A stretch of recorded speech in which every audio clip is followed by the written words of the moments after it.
Welcome to Nanjing. It's located just 3.5 hours west of Shanghai and has a population of over 8.3 million people. It was established as the capital of China in the late 1300s during the Ming dynasty and was a capital all the way up until the Cultural Revolution. Today, we're going to explore some of its cultural gems.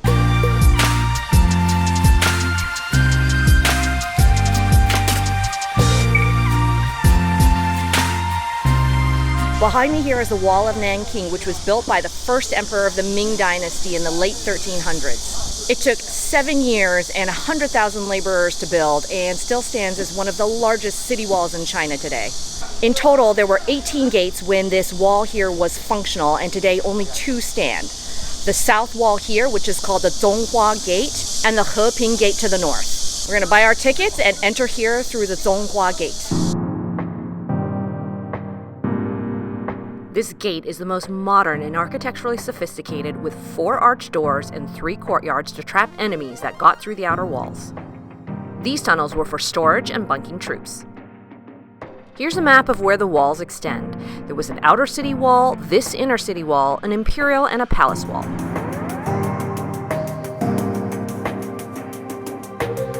Two ramps at each side of the gate allow soldiers to transport armaments and other materials up the gate. Midway, you can get a really great overview of the 3 courtyards and buildings below. And as you can see by the intricate design, it's constructed as more of a castle than an entryway. Built into the facade are about 2,000 pillboxes and 27 hidden rooms where soldiers could lie in wait. There's a small exhibit behind me here with a little bit of the history of the wall. All these bricks were labeled with where they were made, so there's an awesome history for archaeological purposes. One more set of ramps to the very top. It's a steep climb in the heat. Imagine wheeling a 4,000-pound cannon up this. Yeah. Phew! Finally, at the top. The wall stretches in the distance on this side, and also on this side, and you can walk on a fair bit. This here is a ballistic launcher. This is a defensive roller. You launch this at the foot troops and disrupt them, or roll them over. It's a giant crossbow there. Another crossbow. This one launches 4 at a time. Awesome view. River below. Check this out. That's a really fancy glass pagoda. Time for a little lunch. This is down-home Chinese cooking. We start with a crackling rice dish. It's cooked crunchy on the bottom of a wok and smothered in a brown sauce. Half the fun is in breaking it. Next is a spicy tofu hot pot with stewed pork intestines underneath. Glassy rice flour noodles and a rich soy sauce broth. A mushroom and tripe hot pot with chicken stir-fry. Chinese eggplant in a Szechuan sauce. Shredded meigan veggies and pork in a mushroom cap-shaped bread. Time to chow down.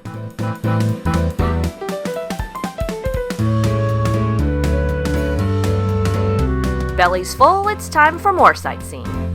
We're going to go now into the presidential palace behind me, which in the 1980s was turned into the China Modern History Museum.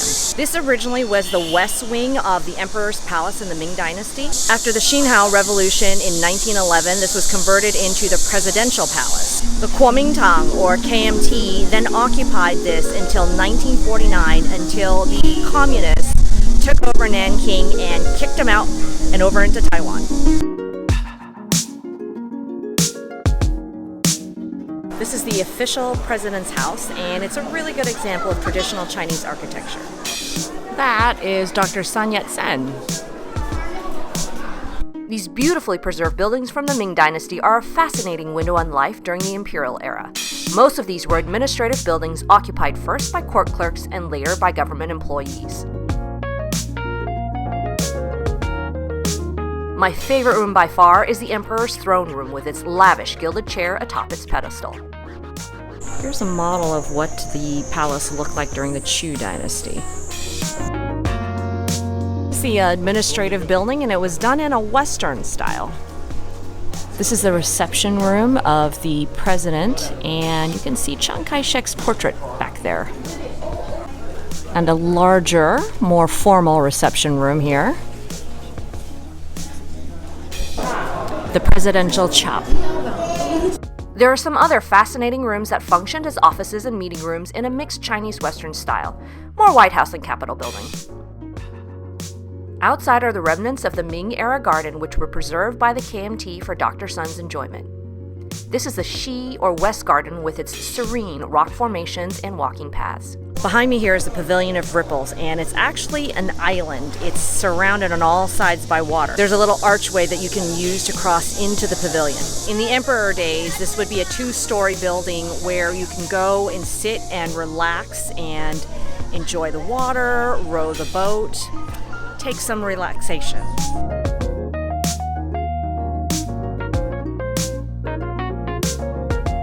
Love this view of Nanjing's modern cityscape. This way to the Stoneboat Pavilion. This was commissioned by the Viceroy of Liangjiang in 1746. And a look back at the Pavilion of Ripples. There are a whole host of other scenic pavilions bordering the lake, which, incidentally, is stocked with some freaking huge koi. Exit this way. It's evening and time to hit the night markets. We're here at Fuzimiao. In the olden days, community would congregate around the markets, and so it's not uncommon for there to be markets that crop up around the temple streets. During the day, there are the day markets, and at night, there are the night markets. We're gonna head this way now for food and fabulous merchandise. This is the rooftop of the underground museum. Check it out. So cool. Look at all the water. When at a night market, you eat. This one had modern items like this mango smoothie and jelly desserts, various psychedelic design crisp cakes, a giant food hall with a variety of different food stalls. Had to go with the more traditional dumplings. The Fuzimiao is romantic lit up at night. There are even cuddly rickshaw rides to take it all in. Behind me here is the temple, and as you can see, there's really quite a lot going on, even at night. This evening, we were treated to a reenactment of Confucian rites at the temple and old-time entertainers singing and dancing along the riverbanks. The free show was atmospheric. Down below the temple is the Qinhuai River, and you can rent these boats here for about 80 kuai and go cruising for about 45 minutes. The lines here are super crazy. We're trying to keep a wall here so that people don't cut in from behind us. We made it past the gauntlet. Check out the line behind me here. There are about a dozen docking areas with boats constantly embarking and disembarking, so the whole thing is pretty fast and efficient. The tour takes you through the canals bordering Fuzimiao, and I mentioned the reenactment actors, right?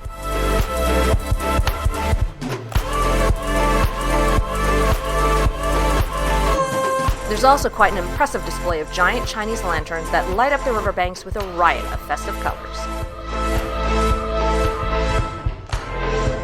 On the non-touristy side, you motor past several pedestrian bridges and waterside restaurants for an alternative perspective of this bustling market.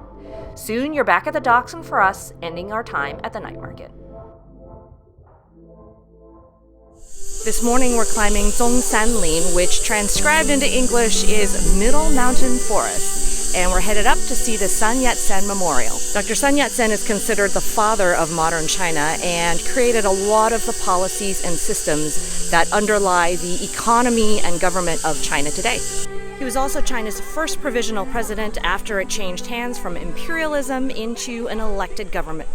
This is a measured meditative experience with a forest walk, passing the memorial archway with the inscription Bo Ai, meaning universal love, along the marble pathway lined with tall pine and cypress trees.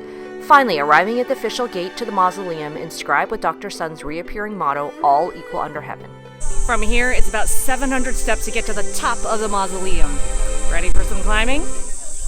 Dr. Sun's tomb is set at a height close to the heavens not only as a tribute to his greatness, but also deliberately higher than the tomb of Zhu Yuanzang, first and founding emperor of the Ming dynasty, to symbolize his importance in Chinese history. Feels a bit like a snub, no? But Emperor Zhu's tomb can also be visited on Purple Mountain, not too far from the mausoleum. Woohoo! At the top! Wow, check out the view from up here. Well worth the 700 steps. No photography is allowed inside the mausoleum, but I thought I'd give you a quick glimpse from the doorway. Pro tip, it doesn't cost anything to come up here to the Yat Sen Memorial. However, However, you do need to register for the ticket office and bring along a passport or other official form of government ID. This is a memorial that will require you to reserve a time, although when I came up, they didn't actually honor that, and pretty much it just looked great. But you'll have to kind of see how it goes. If it gets really crowded, they might close you back to your time.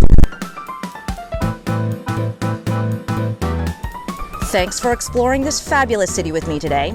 Next week, join me on my epic adventure in Vietnam. Safe travels and 一路顺风. Peace.